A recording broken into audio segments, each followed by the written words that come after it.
Wednesday, November 15, and I'm applying for the first time as English teacher here in Surabaya, Indonesia.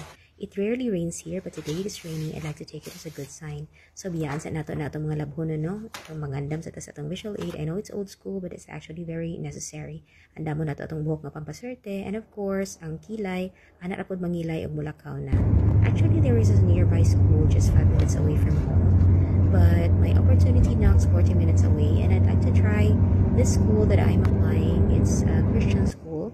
So here I am. I'm actually too early for my demo class, which is at 2 p.m. and I arrived here before 1 p.m. So mo po di downside no when you're too early, you don't know what to do. So mo nang gaduka na hinoong ko imbes makulbaan. But all is well that ends well. I had a very interactive class. It's very fulfilling on my part, and I'm looking forward to that class. Doon ito ni mga bata o kaduka, may nalang wala kay nga nasa akong klase. And kaniyang driver, update po kayo mo translate kasi naabot naman sa admin, niabot na po ni safely. And of course, I'm back home and nanagahuat na akong paboritong silingan.